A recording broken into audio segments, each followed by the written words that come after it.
कौवा और उल्लुओं के शत्रुता की कहानी। ये कहानी आपके जीवन में बहुत बड़ा बदलाव लाने वाली है। दोस्तों, हिमालय के जंगलों में एक घने बरगद के वृक्ष पर बहुत सारे कौवा रहते थे। उन्हीं कौवों के बीच एक कौवों का राजा भी रहता था। उस वट वृक्ष से थोड़ी दूरी पर पहाड़ों के बीच एक गुफा थी, जिसमें सैकड़ों उल्लू निवास करते थे। उनमें एक उल्लू उन उल्लुओं का राजा था। वे दोनों अपनी अपनी प्रजा के साथ अपने अपने स्थानों पर रहते थे।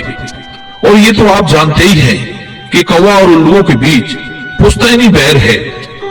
दूसरी बात, दोनों के बीच एक बात का अभाव है कि कौवा को रात में देखना बंद हो जाता है और उल्लुओं को दिन में। उल्लू हमेशा कौवों को इसी कमजोरी का फायदा उठाकर रात में जा जाकर उन्हें मारते रहते थे।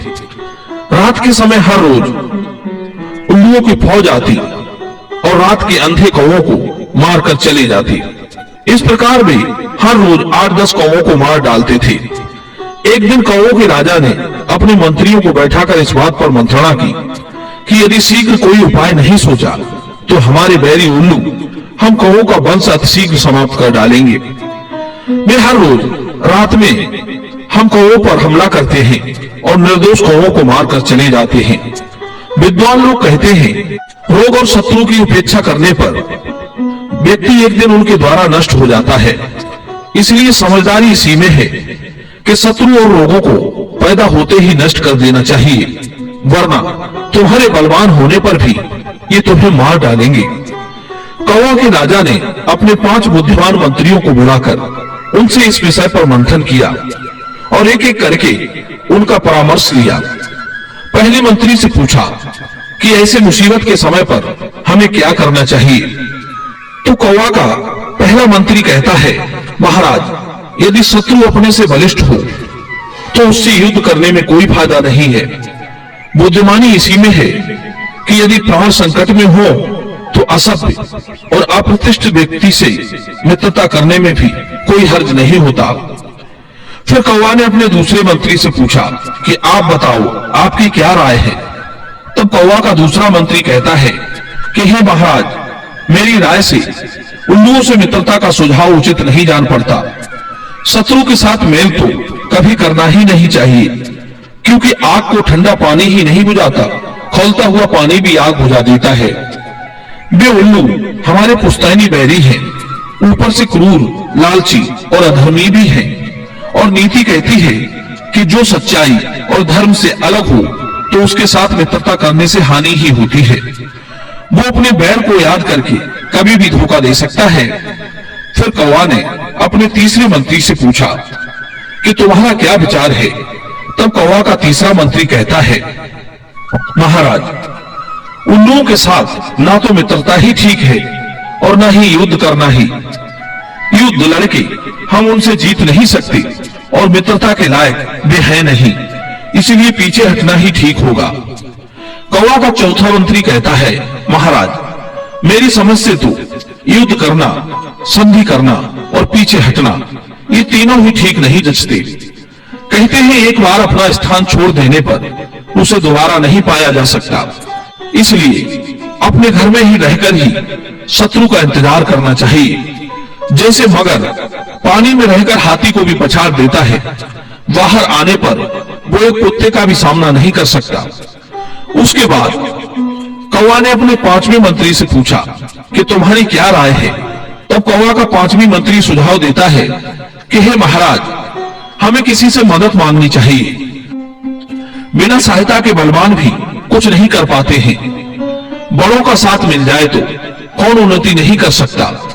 अपने सभी मंत्रियों का सुझाव लेने के बाद कौवा ने अपने एक बुजुर्ग मंत्री से भी राय मांगी। तो बूढ़ा मंत्री बोला, महाराज, आपके मंत्रियों के द्वारा दी गई सलाह भी उचित है, परंतु ये सब समय समय के अनुसार ही लागू होती है।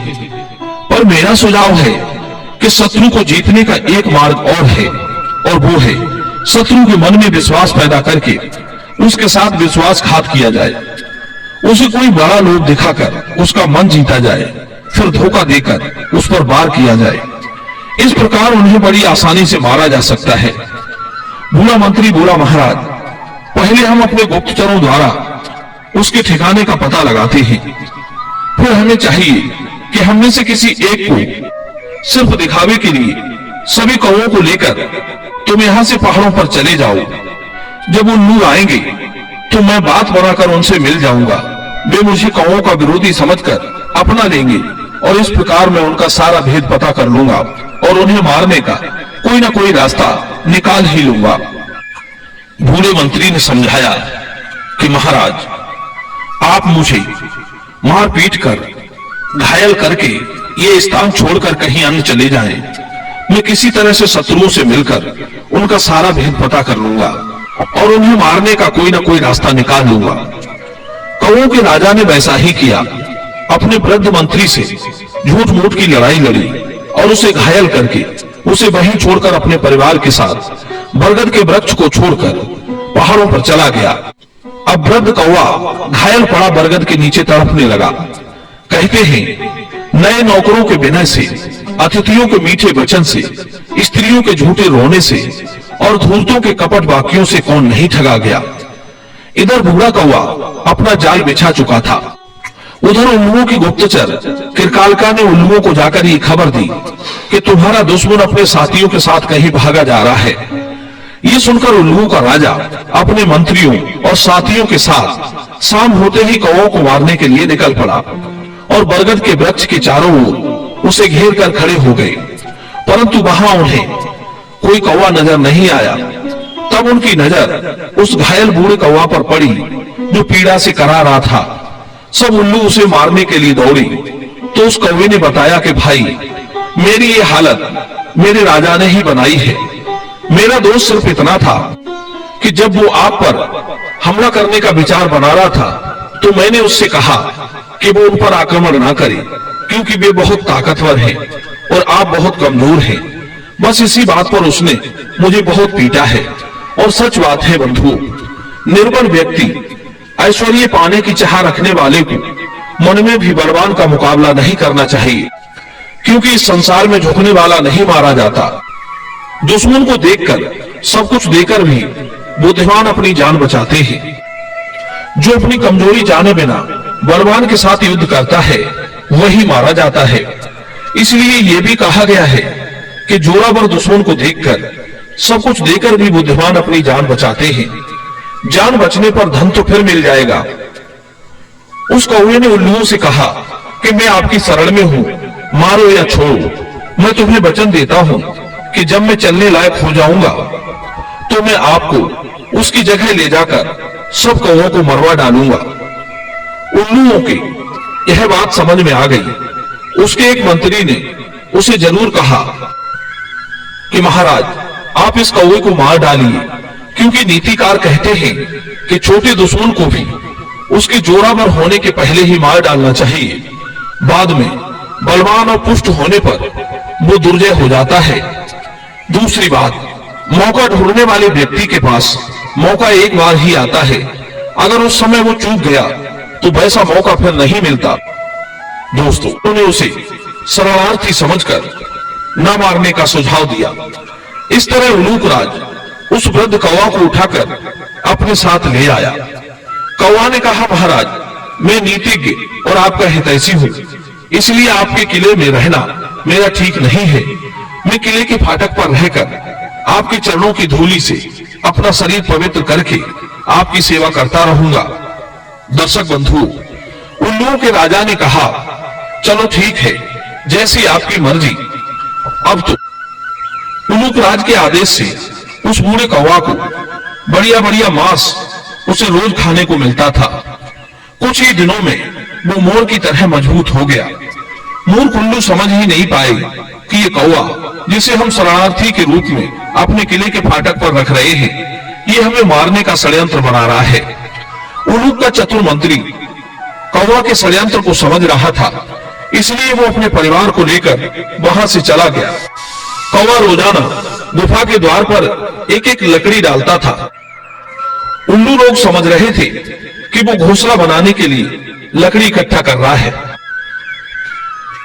किसी ने सच कहा है कि भाग्य का मारा आदमी दुश्मन को दोस्त बनाता है और मित्र से दोष करता है, शुभ को अशुभ मानता है और पाप को कल्याणकारी समझता है।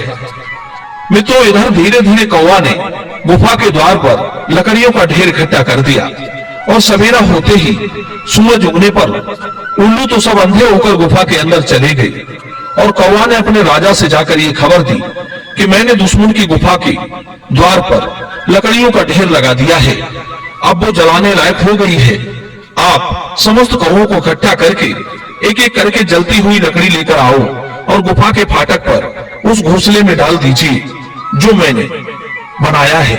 ऐसा करने से हमारे सारे शत्रु गुफा के अंदर ही जलकर नष्ट हो जाएंगे। प्रिय मित्रों, अपने वृद्ध मंत्री स्त्रीजीवी की योजना अनुसार समस्त कौवों ने जलती हुई एक एक लकड़ी अपनी चोंच में दबाई और उसे ले जाकर उन लकड़ियों के ढेर पर डाल दी।